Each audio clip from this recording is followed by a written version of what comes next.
ನಾನು ಚುಂಚನಗಿರಿ ಮಠದ ನಿರ್ಮಲಾನಂದ ಮಹಾಸ್ವಾಮೀಜಿಯವರು ಬಳಿಯಲ್ಲಿದ್ದೆ. ನಿಮ್ಗೆ ಯಾವುದಾದ್ರೂ ಒಂದು ಸಂದರ್ಭದಲ್ಲಿ ಕರ್ಕೊಂಡು ಬರ್ತಾನೆ. ಶ್ರೀ ಶ್ರೀ ಶ್ರೀ ಪರಮಪೂಜ್ಯ ಜಗದ್ಗುರು ಶ್ರೀ ಶ್ರೀ ಶ್ರೀ ನಿರ್ಮಲಾನಂದ ಮಹಾಸ್ವಾಮೀಜಿಯವರ ಭಾಷಣವನ್ನು ನೀವು ಕೇಳಬೇಕು. ಜ್ಞಾನ ವಿಜ್ಞಾನ ತಂತ್ರಜ್ಞಾನಗಳನ್ನು ಮೇಲೈಸಿ ನಿಮ್ಮ ಮನ ಹೂವಂತೆ ಭಾಷಣ ಮಾಡ್ತಕ್ಕಂಥವ್ರು. ಮನೆ ಸ್ನೇಹಿತರೆ, E=mc² ಅನ್ನುವಂಥ ಐನ್ಸ್ಟೈನ್ನ ಥಿಯರಿಯ ಬಗ್ಗೆ ಮಾತನಾಡಿದ್ರು. ಯಾವೊಬ್ಬ ಅಧ್ಯಾತ್ಮರು ಕೂಡ, ಸೈನ್ಸ್ ಅಧ್ಯಾತ್ಮರು ಅಷ್ಟರ ಮಟ್ಟಿಗೆ ನಮ್ಮ ಎದೆಯ ಒಳಕ್ಕೆ ಆ ಫಾರ್ಮುಲನ್ನು ತುರುಕ್ಲಿಕ್ಕೆ ಸಾಧ್ಯ ಇಲ್ಲ. ಅಷ್ಟರ ಮಟ್ಟಿಗೆ ಅದ್ಭುತವಾದಂಥ ಒಂದು ಉಪನ್ಯಾಸವನ್ನು ಕೊಟ್ಟರು. ನಾನು ಕುಲಪತಿಗಳಿಗೆ ರಿಕ್ವೆಸ್ಟ್ ಮಾಡಿಕೊಳ್ತೇನೆ, ಒಂದು ಸಾರಿ ಅವ್ರನ್ನ ಕರೆದು ನಮ್ಮ ಇಡೀ ವಿದ್ಯಾರ್ಥಿ ಸಮೂಹವನ್ನು ಕುರಿತು ಅವರು ಮಾತಾಡುವ ಒಂದು ವ್ಯವಸ್ಥೆಯನ್ನು ಮಾಡಬೇಕು, ಕೇಳ್ಕೋಬೇಕು ಅವರನ್ನು ಅಂತ ನಾನು ಕೇಳ್ತಾ ಇದ್ದೇನೆ. ಅವ್ರ ಬಳಿಗೆ ಒಬ್ಬ ಮನುಷ್ಯ ಬಂದ, ಒಂದು ನಾಗಮಂಗಲದವನಂತೆ. ಅವನೆಲ್ಲ ಮಿಲಿಟ್ರಿಯಲ್ಲಿ ಇದ್ದನಂತೆ. ಅವನೊಂದು 2-3 ಪುಸ್ತಕಗಳನ್ನು ತೊಗೊಂಡು ಬಂದ, ಕೊಟ್ಟ ಅವರಿಗೆ. ಕೊಟ್ಟು ಅವರು ಜಯಪ್ರಕಾಶ್ ಕೊಟ್ಟರು ಗೊತ್ತಾ ಅಂತ ಕೇಳ್ದ. ಗೊತ್ತಿಲ್ಲ ಅಂದ. ಇವ್ರು ಗೊತ್ತಾ ಅಂತ ಕೇಳಿದ್ರು. ಫಸ್ಟು ಗೊತ್ತಿಲ್ಲ ಅಂದ. ಜಯಪ್ರಕಾಶ್ ಗೌಡರು ಅಂತ ಕೇಳಿದ್ದೀನಿ ಅಂತ. ಕೇಳಿದ್ದೀನಿ ಹೆಸರನ್ನ ಅಂತಂದ. ಆಯಿತು ಅಂತ ಹೇಳ್ದ. ಅವ್ನ ಕಾಲಿಗೆ ನಮಸ್ಕಾರ ಮಾಡಬೇಕು ಅಂತ ಮಾಡಿದ. ಆಮೇಲೆ ಎಲ್ಲಿದ್ರಿ ನೀವು ಅಂತ ಕೇಳಿದ್ರು ಅವರು. ನಾನು ಮಿಲಿಟ್ರಿಯಲ್ಲಿದ್ದೆ, BSF ಬಾರ್ಡ್ರ್ನಲ್ಲಿ ನಾನೊಬ್ಬ ಸೈನಿಕನಾಗಿ ಕೆಲಸ ಮಾಡ್ತಾಯಿದ್ದೇನೆ ಅಂತ ಹೇಳಿಬಿಟ್ಟು ತಕ್ಷಣ ಏನು ನೋಟ ಅಂದರೆ, ಈ ಗಾಂಧಿ ಇದನ್ನಲ್ಲ, ಇವನಿಂದ ಈ ದೇಶ ಹಾಳಾಗೋಯ್ತು ಅಂತ. ಇದೇ ಮಾತು ಅವನು ಹೇಳಿದ್ದು. ಜನ ಎಲ್ಲ ಇದ್ದಾರೆ ಸ್ವಾಮೀಜಿಯ ಮುಂದೆ, ಈ ಗಾಂಧಿಯಿಂದ ದೇಶ ಎಲ್ಲ ಹಾಳಾಗೋಯ್ತು. ನನಗೆ ತಕ್ಷಣ ಸಿಟ್ಟು ಬಂತು. ಏನಪ್ಪ ನೀನು ಮಾತಾಡ್ತಾ ಇದೆಯಾ? ಒಬ್ಬ ರೈಟರ್ ಅಂತ ಹೇಳ್ತೀಯಾ? ನಾಚಿಕೆ ಆಗಬೇಕು ನಿನಗೆ ಅಂತ ನಾನು ಸ್ವಲ್ಪ ಜೋರು ಮಾಡಿದೆ. ಸ್ವಾಮೀಜಿಯವರು ಸಮಾಧಾನ ಮಾಡಿದ್ರು. ನನ್ನ ಮನಸ್ಸು ತುಂಬ ಕಲಕಿತು. ಇನ್ನೊಂದು ವಿಷಯ ಆ ಸಂದರ್ಭದಲ್ಲಿ ನನ್ನ ಕಿವಿಗೆ ಬಿಡ್ತು.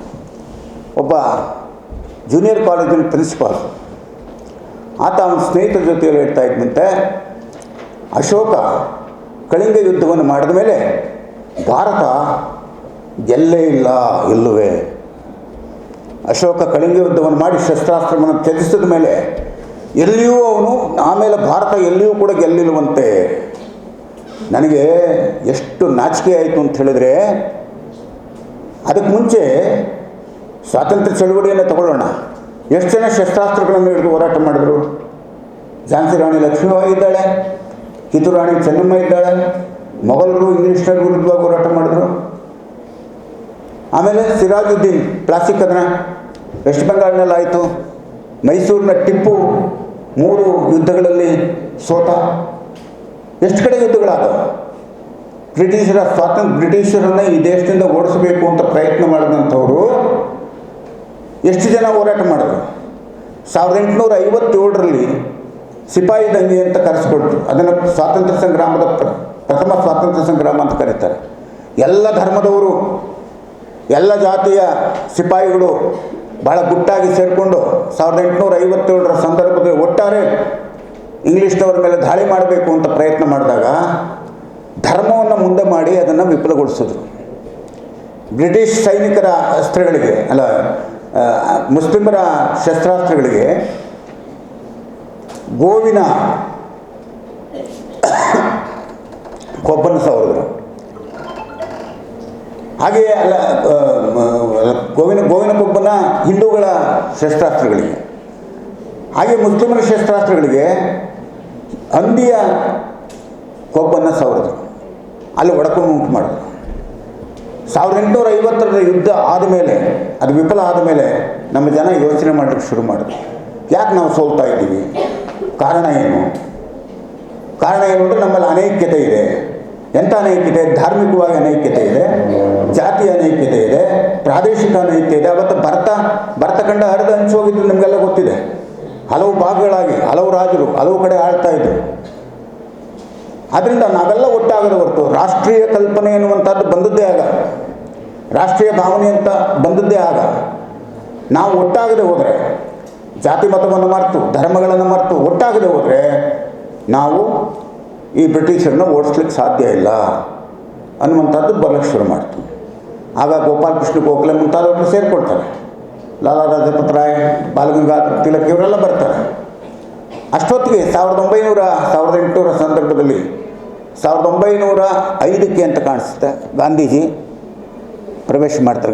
15ಕ್ಕೆ 1915 ಗಾಂಧೀಜಿ ಬರ್ತಾರೆ. ಅಷ್ಟೊತ್ತಿಗಾಗಲೇ ಅವರು ಆಫ್ರಿಕಾದಲ್ಲಿ ಚಳುವಳಿಯಲ್ಲಿ ನಿರತರಾಗಿರ್ತಾರೆ. ಅದೆಲ್ಲ ನಾನು ಹೇಳಲಿಕ್ಕೆ ವೇಳೆ ಇಲ್ಲ. 15ಕ್ಕೆ ಬರ್ತಾರೆ ಅವರು. ಗೋಪಾಲಕೃಷ್ಣ ಗೋಖಲೆ ಅವ್ರ ಶಿಷ್ಯ ಅವರು. ಅಷ್ಟೊತ್ತಿಗಾಗಲೇ ಗೋಪಾಲಕೃಷ್ಣ ಗೋಖಲೆ ಅವರು ಅವರ ಚಳುವಳಿಯನ್ನು ಆಫ್ರಿಕಾದಲ್ಲಿ ನಡೆಸ್ತಾ ಇರ್ತಕ್ಕಂಥ ವರ್ಣದ್ವೇಷದ ವಿರುದ್ಧವಾಗಿ ನಡೆಸ್ತಕ್ಕಂಥ ಚಳುವಳಿ, ಅಸಹಕಾರ ಚಳುವಳಿ ಮತ್ತು ಸತ್ಯಾಗ್ರಹದ ಚಳುವಳಿಯ ಮೂಲಕ ಅವರು ಯಶಸ್ಸನ್ನು ಕಂಡುಕೊಂಡಿರ್ತಾರೆ. ಅವ್ರನ್ನ ಭಾರತದ ಸ್ವಾತಂತ್ರ್ಯ ಚಳುವಳಿ ನಾಯಕರನ್ನಾಗಿ ಮಾಡಬೇಕು ಅನ್ನುವಂಥ ಒಂದು ಇರಾದೆ ಗೋಪಾಲಕೃಷ್ಣ ಗೋಖಲೆಯವರಿಗೆ ಇರ್ತದೆ. ಗಾಂಧಿ ಬರ್ತಾರೆ ಸ್ನೇಹಿತರೆ. ಬಂದು ಏನು ಮಾಡ್ತಾರೆ ಅವರು, ಕಲ್ಕತ್ತಾದಲ್ಲಿ ಅಧಿವೇಶನ ನಡೆಯುತ್ತೆ 1918ರಲ್ಲಿ. ಎಲ್ಲರೂ ಅಲ್ಲಿ ಸೇರ್ತಾರೆ, ದೊಡ್ಡ ದೊಡ್ಡ ಲೀಡರ್ಸ್ ಎಲ್ಲ ಸೇರ್ತಾರೆ. ಗಾಂಧಿ ಹೋಗ್ತಾರೆ ಅಲ್ಲಿ.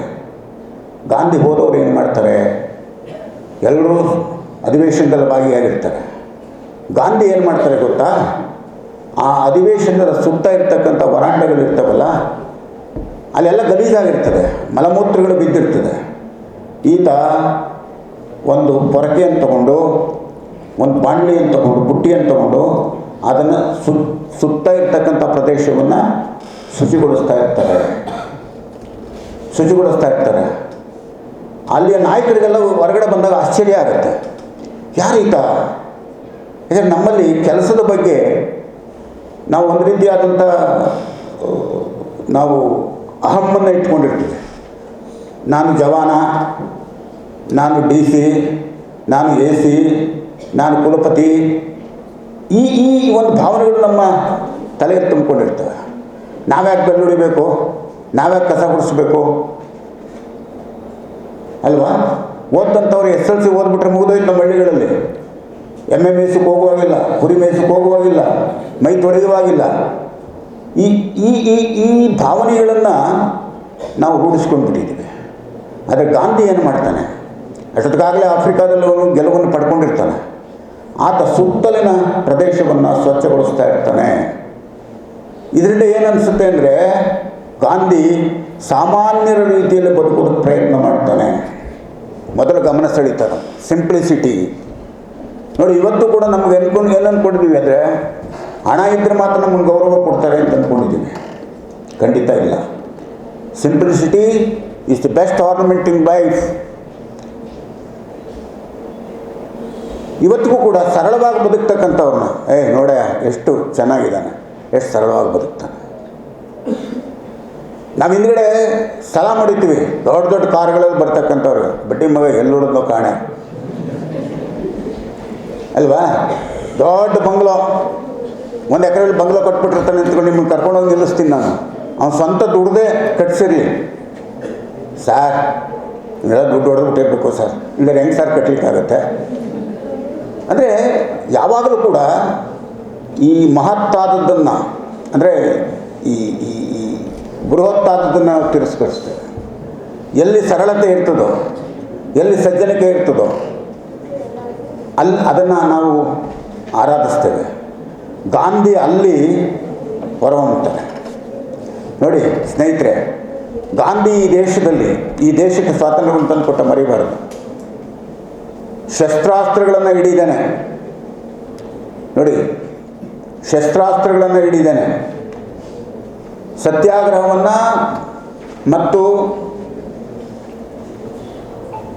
ಅಹಿಂಸೆಯನ್ನು ಪ್ರತಿಪಾದನೆ ಮಾಡಿ, ಬಸವಣ್ಣನವರಾಗಿ ಎನಗಿಂತ ಕಿರಿಯರ್ ಇಲ್ಲ ಅನ್ನುವ ಧಾರೆಯ ಒಳಗಡೆ ಸೂರ್ಯ ಮುಳುಗದ ಸಾಮ್ರಾಜ್ಯ ಅಂತ ಅನ್ನಿಸ್ಕೊಂಡಿದ್ದ ಬ್ರಿಟಿಷ್ ಸಾಮ್ರಾಜ್ಯವನ್ನು ಯಾವುದೇ ರಕ್ತಪಾತವಿಲ್ಲದೆ ಅವನ್ನ ಸೋಲಿಸಿ ಕಳಿಸಿದಂಥ ಒಂದು ನಿದರ್ಶನ ಎಲ್ಲಾದರೂ ಪ್ರಪಂಚದಲ್ಲಿದೆ ಅಂದರೆ ಅದು ಗಾಂಧಿಯಲ್ಲಿ ಮಾತ್ರ.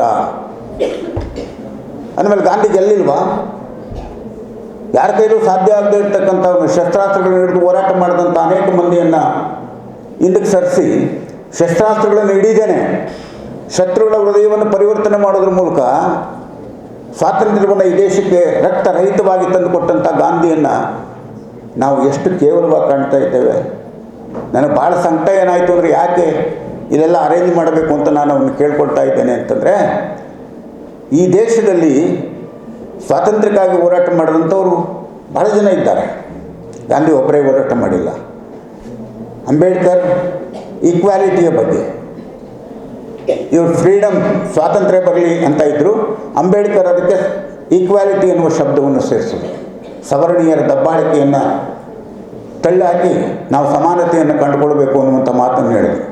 ಗಾಂಧಿ ಮತ್ತು ಅಂಬೇಡ್ಕರ್ನ ಒಟ್ಟಾಗಿ ನಾವು ನೋಡಬೇಕು ಅನ್ನುವಂಥದ್ದು. ಗಾಂಧಿ ದೇಶಕ್ಕೆ ಸ್ವಾತಂತ್ರ್ಯ ಭಾಳ ಮುಖ್ಯ ಅಂತಂದರು. ಅಂಬೇಡ್ಕರ್ ಸ್ವಾತಂತ್ರ್ಯದ ಜೊತೆಗೆ ನನಗೆ ಸಮಾನತೆಯೂ ಕೂಡ ಮುಖ್ಯ ಅಂದರು. ಅವೆರಡನ್ನೂ ಗಾಂಧಿ ಒಪ್ಕೊಳ್ತಾರೆ. ಇವತ್ತು ಯಾವ ಮಟ್ಟಕ್ಕೆ ಆಗ್ತಾ ಇದೆ ಅಂದರೆ ಗಾಂಧಿ ಮತ್ತು ಅಂಬೇಡ್ಕರ್ನ ವಿರುದ್ಧ ದಿಕ್ಕಿನಲ್ಲಿ ನೋಡ್ತಕ್ಕಂಥ ಪರಿಸ್ಥಿತಿ ಉಂಟಾಗ್ಬಿಟ್ಟಿದೆ. ಆಮೇಲೆ ಈ ಒಂದು ತಿಂಗಳ ಹಿಂದೆ ಕರ್ನಾಟಕ ಸಂಘದಲ್ಲಿ ನೀವು ಕೆಲವರೆಲ್ಲ ಬಂದಿದ್ದೀರಿ ಅಂತ ಕಾಣಿಸುತ್ತೆ. 3 ದಿವಸಗಳ ಕಾಲ ವಿಚಾರ ಸಂಕಿರಣ ಮಾಡ್ತಾರೆ. ಅದನ್ನು ಬುಕ್ ಬ್ರಹ್ಮಾದವರು ರೆಕಾರ್ಡ್ ಮಾಡಿ ಅವ್ರ ಚಾನಲಲ್ಲಿ ಎಲ್ಲ ಕಡೆನೂ ಹಾಕಿದ್ರು. ಅಲ್ಲಿಂದ ಬರ್ತಾ ಇದೆ ರಿಯಾಕ್ಷನ್ಸ್ ಏನು ಬರ್ತಾ ಇದೆ, ಈ ಕಳ್ಳ ಗಾಂಧಿ ಅನ್ನೋನೊಬ್ಬ ಕಳ್ಳ, ಗಾಂಧಿ ಅನ್ನೋ ನಮ್ಮ ವಾಟ್ಸಪ್ ಯೂನಿವರ್ಸಿಟಿ ಒಳಗಡೆ ಹುಡುಗರು ಹೇಗೆ ನಮ್ಮ ಮೊಬೈಲ್ಗಳು ಮತ್ತೊಂದು ನಮ್ಮ ಮನಸ್ಸನ್ನು ಹೇಗೆ ಹಾಳು ಮಾಡ್ತಾ ಇದ್ದಾರೆ ಅಂಥೇಳಿ. ಗಾಂಧಿಯೂ ಕಳ್ಳನಲ್ಲ, ಅಂಬೇಡ್ಕರ್ನೂ ಕಳ್ಳಲ್ಲ, ಸಾವರ್ಕರೂ ಕಳ್ಳರಲ್ಲ. ಆದರೆ ಕಳ್ಳರೆ ಯಾರು? ನಾವೇ ಕಳ್ಳರು. ಅವ್ರನ್ನ ಅರ್ಥ ಮಾಡ್ಕೊಳ್ದೇ ಗಾಂಧಿಯನ್ನು ಗಾಂಧಿ ನೆಲೆಯಲ್ಲಿ ಅರ್ಥ ಮಾಡ್ಕೊಳ್ಬೇಕು, ಅಂಬೇಡ್ಕರ್ನ ಅಂಬೇಡ್ಕರ್ ನೆಲೆಯಲ್ಲಿ ಅರ್ಥ ಮಾಡ್ಕೊಳ್ಬೇಕು. ಸ್ನೇಹಿತರೆ, ಗಾಂಧಿ ಯಾವುದ್ರ ಬಗ್ಗೆ ಮಾತಾಡಿಲ್ಲ, ಎಲ್ಲದ್ರ ಬಗ್ಗೆ ಮಾತಾಡಿದ್ದಾರೆ. ಸ್ವಚ್ಛತೆಯ ಬಗ್ಗೆ ಮೊದಲು ಮಾತಾಡ್ತಾರೆ, ಶ್ರಮದ ಬಗ್ಗೆ ಮಾತಾಡ್ತಾರೆ. ನಾನು ಹೇಳಿದ್ನಲ್ಲ, ಇವತ್ತು ಯಾಕೆ ನಾವು ಶ್ರಮವನ್ನು ವಿಭಜಿಸ್ಕೊಂಡ್ಬಿಟ್ಟಿದ್ದೀವಿ, ಅದಕ್ಕಾಗಿ ನಾವು ಅನೇಕ ಸಮಸ್ಯೆಗಳನ್ನು ಎದುರಿಸ್ತಾ ಇದ್ದೀವಿ. ಇದು ನಂದಲ್ಲ. ಪ್ರಶ್ನೆ ಮಾಡುವಂಥ ಮನಸ್ಥಿತಿಯನ್ನು ಕಳ್ಕೊಂಡಿದ್ದೀವಿ ನಾವು. ಜೀವುದೂರ್ ಅನ್ನುವಂಥ ಸಂಸ್ಕೃತಿಗೆ ಒಳಗಾಗ್ಬಿಟ್ಟಿದ್ದೀವಿ. ಸಾಕ್ರೆಟೀಸ್ ಸುಮಾರು 1000 ವರ್ಷಗಳ ಕ್ರಿಸ್ತಪೂರ್ವದಲ್ಲಿಯೇ ನಮ್ಮ ಯುವಕರನ್ನ ಕೂತ್ಕೊಂಡು ಕೇಳ್ತಿದ್ದೆ, ಯಾವುದನ್ನು ನೀವು ಪರೀಕ್ಷೆ ಮಾಡದೆ ಒಪ್ಕೊಳ್ಬೇಡಿ, ಯಾವುದನ್ನು ಪರೀಕ್ಷೆ ಮಾಡದೆ ಒಪ್ಕೊಳ್ಬೇಡಿ. ಬುದ್ಧ 2,000 ವರ್ಷಗಳ ಹಿಂದೆ ಯಾವುದನ್ನು ನಾನು ಹೇಳಿದೆ ಅಂತಂತೂ ಕೂಡ ನೀವು ಒಪ್ಕೊಳ್ಬೇಡಿ, ನಾನು ಹೇಳಿದ್ದನ್ನು ಪರೀಕ್ಷೆ ಮಾಡಿ, ಅದರಲ್ಲಿ ಸತ್ಯಾಂಶ ಇದ್ದರೆ ಒಪ್ಕೊಳ್ಳಿ ಅಂತ ಹೇಳ್ತಿದ್ದ. ಅದನ್ನೇ ಗಾಂಧಿಯೂ ಕೂಡ ಹೇಳಿದರು. ಈ ನಾವೇನು ಮಾಡಿದ್ದೀವಿ, ನಮ್ಮ ನಾಯಕರುಗಳಿಗೆ, ಅಧಿಕಾರಕ್ಕೆ ಪ್ರಶ್ನೆ ಮಾಡ್ತಾ ಇದ್ದೀವಿ ನಾವು. ಆತ್ಮಪ್ರತ್ಯಯವನ್ನು ರೂಢಿಸ್ಕೊಳ್ದೆ ಹೋದರೆ ನಾವು ಖಂಡಿತವಾಗಿ ಮನುಷ್ಯರಾಗಲಿಕ್ಕೆ ಸಾಧ್ಯ ಇಲ್ಲ. ನಾನು ಹೇಳಿಲ್ವ, ಈಗ ಎಲ್ಲೋ ರಸ್ತೆಯಲ್ಲಿ ಹೋಗ್ತಾ ಇರ್ತೀವಿ, ರೋಡ್ ಸರಿಯಾಗಿ ಮಾಡ್ತಾ ಇರೋದಿಲ್ಲ. ಕೇಳಬೇಕಾಗಿತ್ತಲ್ಲ, ಯಾಕೆ ರೋಡ್ ಸರಿಯಾಗಿ ಮಾಡ್ತಾ ಇಲ್ಲ ಅಂದರೆ ನಮ್ಗೆ ಯಾಕೆ ಬೇಕದು? ಅಕಸ್ಮಾತ್ ಅವನನ್ನು ಕೇಳಿದು ಅಂತ ಹೇಳಿ ನಿಮ್ಗೆ ಯಾಕೆ ಬೇಕದು? ಅಂದರೆ ನಮಗೆ ಯಾಕೆ ನಿಮಗೆ ಯಾಕೆ ಅನ್ನುವಂಥ ಈ ಸಂದರ್ಭದ ಒಳಗಡೆ ದೇಶ ಇವತ್ತು ಈ ಸ್ಥಿತಿಯನ್ನು ಕಾಣ್ತಾ ಇದೆ. ಒಂದು ರೀತಿಯಲ್ಲಿ ಗುಲಾಮಿತನದ ರಕ್ತಗಳು ಸಾವಿರಾರು ವರ್ಷಗಳ ಕಾಲ ನಮ್ಮಿಂದ ಹರಿದು ಇವತ್ತು ಅದನ್ನು ಮುಂದುವರಿತಾ ಇದ್ದೀವಿ ಅಂತ ಯಾರೂ ಕೂಡ ಪ್ರಶ್ನೆ ಮಾಡುವಂಥ ಸ್ಥಿತಿಯಲ್ಲಿಲ್ಲ. ಗಾಂಧಿ ಅಂತಂದರೆ ಒಂದು ಆತ್ಮಪ್ರತ್ಯಯವನ್ನು ಉಂಟು ಮಾಡ್ತಕ್ಕಂಥವ್ನು, ಸರಳತೆಯನ್ನು ಬೋಧಿಸ್ತಂಥವ್ನು, ಸ್ವಚ್ಛತೆಯನ್ನು ಬೋಧಿಸ್ತಂಥವ್ನು. ಯಾವುದ್ರ ಬಗ್ಗೆ ಮಾತಾಡಿಲ್ಲ, ಕೃಷಿ ಬಗ್ಗೆ ಮಾತಾಡಿದ್ದಾನೆ, ನಮ್ಮ ಆಹಾರದ ಬಗ್ಗೆ ಮಾತಾಡಿದ್ದಾನೆ, ನಮ್ಮ ಹೆಲ್ತ್ ಬಗ್ಗೆ ಮಾತಾಡಿದ್ದಾನೆ. ಒಂದು ಕಾಲಕ್ಕೆ ನಮ್ಮಲ್ಲಿದ್ದಂಥದ್ದು ಶ್ರಮ ಸಂಸ್ಕೃತಿ ಮತ್ತು ಶ್ರವಣ ಸಂಸ್ಕೃತಿ, ಕೇಳಿಸಿಕೊಳ್ಳುವ ಮತ್ತು ಕೆಲಸ ಮಾಡುವಂಥ. ಇವತ್ತು ಶ್ರಮ ಸಂಸ್ಕೃತಿಯೂ ಇಲ್ಲ, ಶ್ರವಣ ಸಂಸ್ಕೃತಿಯೂ ಇಲ್ಲ, ಕೇಳಿಸಿಕೊಳ್ಳುವುದನ್ನು ಬಿಟ್ಟಿದ್ದೀವಿ ನಾವು.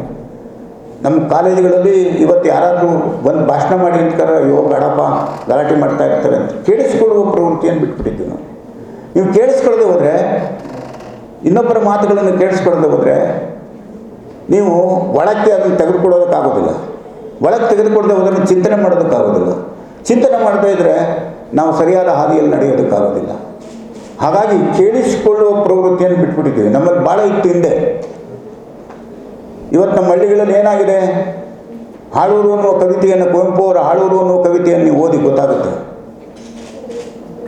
ಆಗ ಸಾಯಂಕಾಲ ಬಂದ ತಕ್ಷಣ ಅವನು ಕೂತ್ಕೋತಾ ಇದ್ದ, 3ನೇ ಕ್ಲಾಸ್ 4ನೇ ಕ್ಲಾಸ್ ಓದ್ದವನು ಕುಮಾರವ್ಯಾಸನನ್ನು ಓದ್ತಾ ಇದ್ದ, ಅರ್ಥೈಸ್ತಾ ಇದ್ದ, ಜನ ಕೂತ್ಕೊಂಡು ಕೇಳ್ತಾ ಇದ್ದರು, ಹರಿಕತೆಯನ್ನು ಕೇಳ್ತಾ ಇದ್ದರು. ಅವೆಲ್ಲ ಒಳ್ಳೆಯದು ನಮ್ಮ ಕಿವಿಯ ಮೇಲೆ ಬಿಡ್ತಾ ಇತ್ತು. ಹಾಗಾಗಿ ನಮ್ಮ ನಡವಳಿಕೆಗಳು ಬದಲಾವಣೆ ಆಗ್ತಾಯಿತ್ತು. ಆದರೆ ಇವತ್ತು ಓದೋರು ಇಲ್ಲ, ಕೇಳೋರು ಇಲ್ಲ.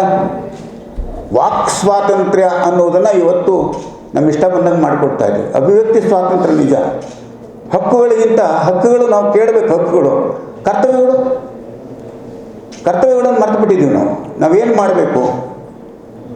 ನಾವು ಯಾರನ್ನಾದ್ರೂ ತಕ್ಷಣ ಒಂದು ಹುಡುಗರು ನಿಲ್ಲಿಸಿ ಏನಯ್ಯ ನೀನು ಯಾಕೆ ಹುಟ್ಟಿದ್ದೀಯ ಅಂತ ಕೇಳ್ಬಿಟ್ರೆ ತಕ್ಷಣ ಅವ್ನು ಗಾಬರಿ ಆಗ್ಬಿಡ್ತಾನೆ. ನಾವು ಈಗೇನು ಹಿಂಗೆ ಕೇಳ್ಬಿಟ್ರಲ್ಲ ಯಾಕೆ ಹುಟ್ಟಿದ್ದೀಯ ಅಂತ. ಇನ್ನೂ 5 ನಿಮಿಷ ಬಿಟ್ಕೊಂಡು ಕೇಳಿದ್ರೆ ಏನೋ ಹುಟ್ಟಿದ್ದೀವಿ ಸರ್, ಯಾಕೆ ಹುಟ್ಟಿದ್ದೀಯ ಅನ್ನೋದನ್ನು ನೀವು ಒಳಗಡೆ ಪ್ರಶ್ನೆ ಮಾಡಿಕೊಡ್ಬೇಕಾಗುತ್ತೆ. ನನ್ನ ಉದ್ದೇಶ ಏನು? ಮನುಷ್ಯನಾಗಿ ಹುಟ್ಟಿದ್ದೀನಿ, ವಿಶಿಷ್ಟವಾಗಿರ್ತಕ್ಕಂಥ ಆಕೃತಿಯನ್ನು ಪಡ್ಕೊಂಡಿದ್ದೀನಿ, ನನ್ನ ಕರ್ತವ್ಯ ಏನು, ಹೇಗೆ ಎತ್ತ ಅನ್ನುವಂಥದ್ದನ್ನು ಕುರಿತು ನಾವು ಯೋಚನೆ ಮಾಡಬೇಕು. ಈಗ ಸ್ನೇಹಿತರೆ, ನಮ್ಮ ಶಿಕ್ಷಣದ ಬಗ್ಗೆ ಮಾತಾಡ್ತಾರೆ ತುಕಾರಾಮ್ ಅವರು.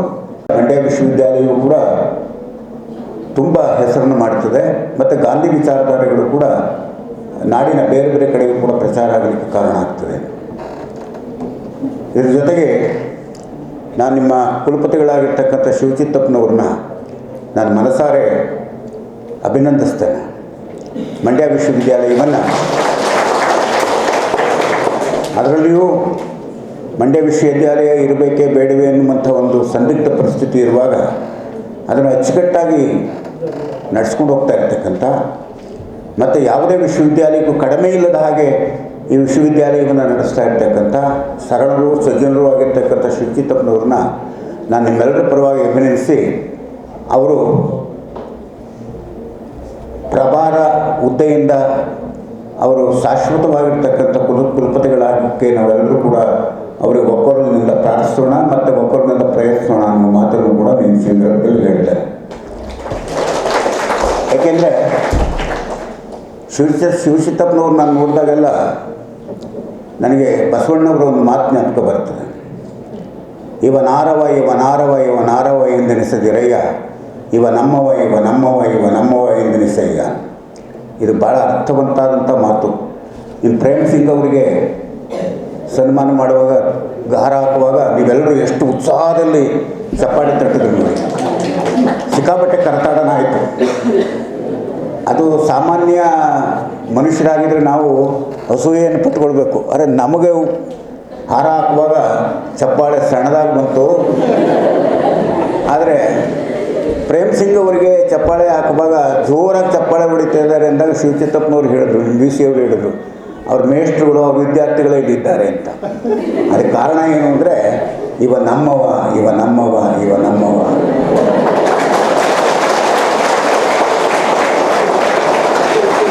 ಅನ್ನುವ ಭಾವನೆಯನ್ನು ನೀವೆಲ್ಲ ಪಡ್ಕೊಂಡಿದ್ದೀರಲ್ಲ, ಅದು ಕಾರಣ.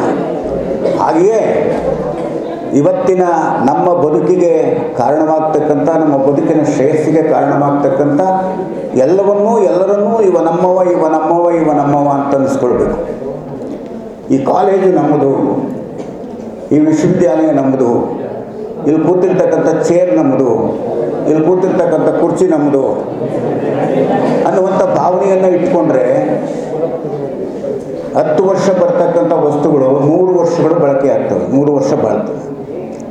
ನಮ್ಮ ಮನೆಯ ಕುರ್ಚಿಗಳನ್ನು ಮೇಜುಗಳನ್ನು ಎಷ್ಟು ಚೆನ್ನಾಗಿ ಇಟ್ಕೊಳ್ತೀವಿ, ಕೂತ್ಕೊಳ್ಳುವಾಗ ಎಷ್ಟು ಎಚ್ಚರಿಕೆಯನ್ನು ಕೂತ್ಕೊಳ್ತೀವಿ, ನಮ್ಮ ಗೋಡೆಯನ್ನು ಎಷ್ಟರ ಮಟ್ಟ ಮುಚ್ತೀವಿ ಅನ್ನೋದನ್ನು ಯೋಚನೆ ಮಾಡಿ.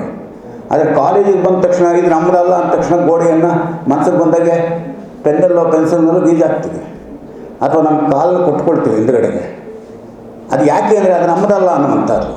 ನಮ್ಮದು ಅಂದ್ಕೊಂಡಾಗ ಶಾಶ್ವತವಾಗಿರ್ತಕ್ಕಂಥ ಬಾಳಿಕೆಗೆ ಕಾರಣ ಆಗ್ತದೆ.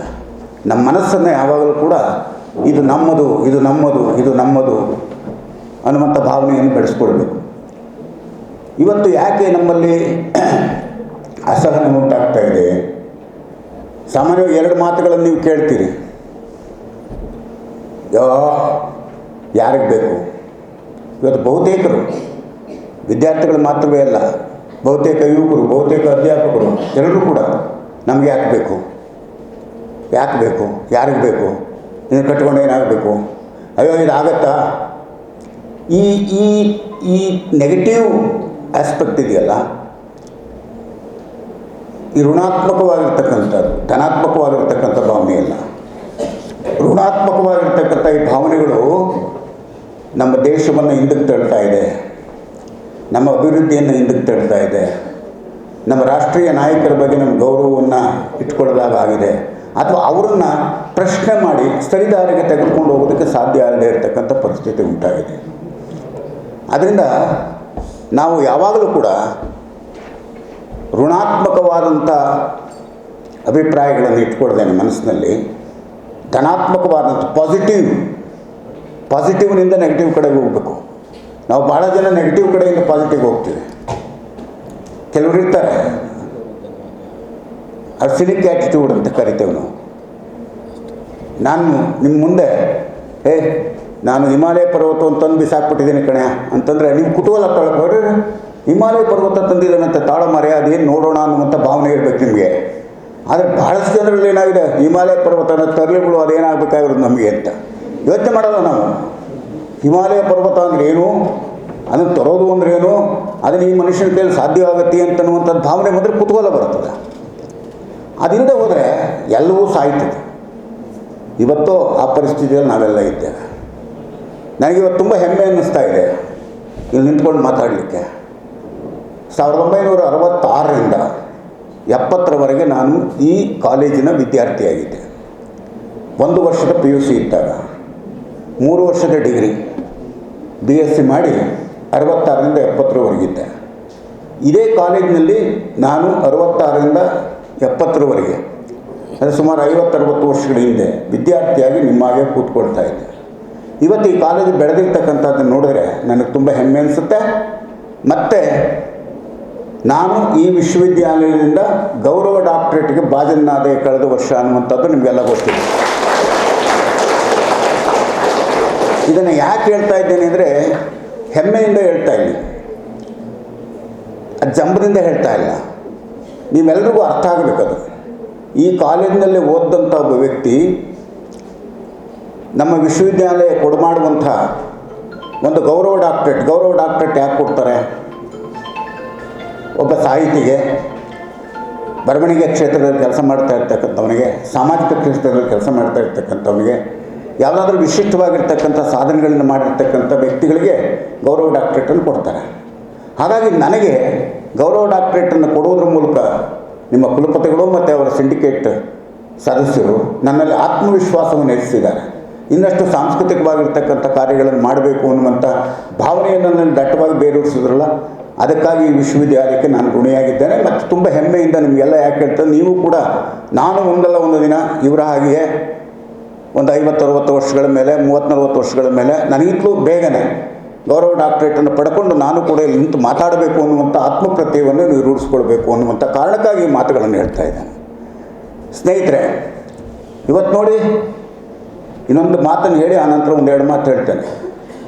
ನಮ್ಮ ಕಾಲದಲ್ಲಿ 66-70ರಲ್ಲಿ ಇವತ್ತು ಎಲ್ಲಿ ನೋಡಿದ್ರು ಕೂಡ, ಯಾವ ಕಡೆ ನೋಡಿದ್ರು ಕೂಡ ಹೆಣ್ಣು ಮಕ್ಕಳು ಜಾಸ್ತಿ ಕಾಣ್ತಾ ಇದ್ದಾರಲ್ಲ, ಪಾಪ ಅಲ್ಪಸಂಖ್ಯಾತರಾಗ್ತಾ ಇದ್ದಾರೆ ಹುಡುಗರು. ನಾವಿದ್ದಾಗ ಹುಡುಗಿಯರು ಅಲ್ಪಸಂಖ್ಯಾತರಾಗಿದ್ದರು. ನಿಮಗೆ ಗೊತ್ತಿಲ್ಲ, ಒಂದು ಗುಟ್ಟನ್ನು ಹೇಳ್ತೇನೆ, ಕೆಲವು ಸೆಕ್ಷನ್ಗಳಲ್ಲಿ ಹೆಣ್ಣುಮಕ್ಕಳೇ ಇರ್ತಿರಲಿಲ್ಲ. ನಾನು PUC B ಸೆಕ್ಷನ್ನಿದ್ದೆ. ನಮ್ಮ ಸೆಕ್ಷನ್ನಲ್ಲಿ ಹೆಣ್ಮಕ್ಳಿದ್ರು, A ಸೆಕ್ಷನ್ನಲ್ಲಿ ಹೆಣ್ಮಕ್ಳು ಇರಲಿಲ್ಲ. ಕೆಲವರು A ಸೆಕ್ಷನಲ್ಲಿ ಇರ್ತಕ್ಕಂಥ ಕಿಡಿಗೇಡಿಗಳು ಕೆಲವರು ಇರ್ತಾರಲ್ಲ, ಅಂದರೆ ತಮಾಷೆಯಾಗಿ ಹೆಣ್ಮಕ್ಳನ್ನ ನೋಡಿಕೊಂಡು ಸಂತೋಷ ಪಡುವಂಥವ್ರು ಇರ್ತಾರಲ್ಲ, ಅವರು ಪ್ರಿನ್ಸಿಪಾಲ್ರಿಗೆ ಒಂದು ಕಾಗದ, ಸರ್ ನನಗೆ A ಸೆಕ್ಷನ್ಗಿಂತ B ಸೆಕ್ಷನ್ಗೆ ಹಾಕ್ಕೊಡಿ. ಯಾಕೆ ಅಂದರೆ ಹೆಣ್ಮಕ್ಳಿದ್ದಾರೆ ಅನ್ನೋದು ಸೂಚಿಸ್ತಿರಲಿಲ್ಲ ಅವರು. ಇಲ್ಲಿ ಪಾಠ ಚೆನ್ನಾಗಾಗತ್ತೆ ಅಂತ ಹೇಳ್ತಾಯಿದ್ರು. ಇವತ್ತೇನಾಗಿದೆ, ಗಂಡು ಮಕ್ಕಳಿರುವ ಸೆಕ್ಷನ್ಗೆ ಹೋಗಬೇಕು ಅಂತ ನೀವು ಕೇಳಬೇಕಾದಂಥ ಪರಿಸ್ಥಿತಿ ಬರ್ತಾ ಇದೆ.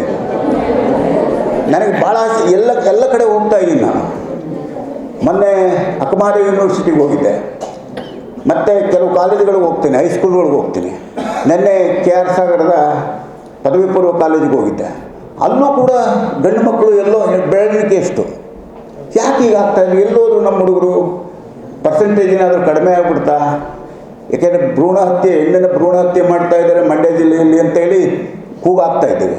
ಅಂಥ ಸಂದರ್ಭದಲ್ಲಿ ಗಂಡು ಮಕ್ಕಳು ಎಲ್ಲೋದ್ರು, ಕಾಣೋದೇ ಇಲ್ವಲ್ಲ ಅನ್ನುವಂಥ ಒಂದು ದೊಡ್ಡ ಪ್ರಶ್ನೆ ನನ್ನನ್ನು ಕಾಡ್ತಾನೆ ಇದೆ.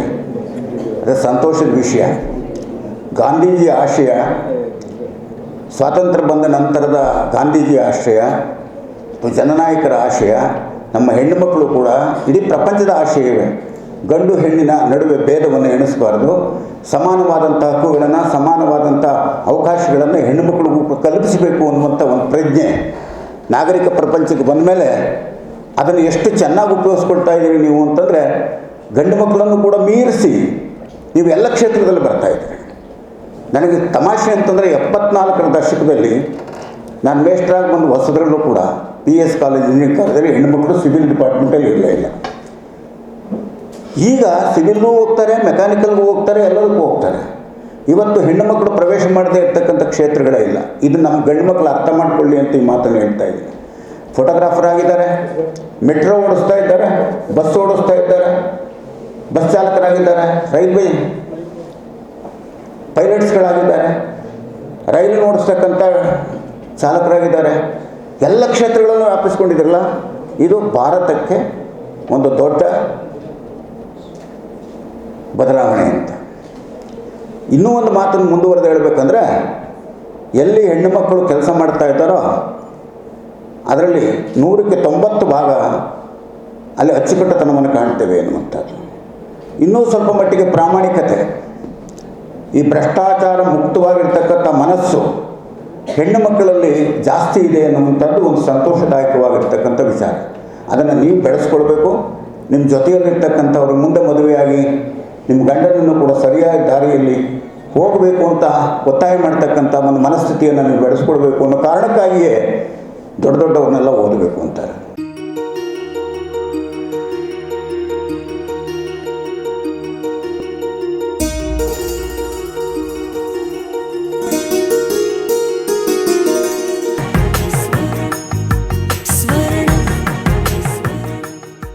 ಸ್ವರ್ಣ, ಇದು ಬಾಂಧವ್ಯಗಳ ಬೆಸುಗೆ,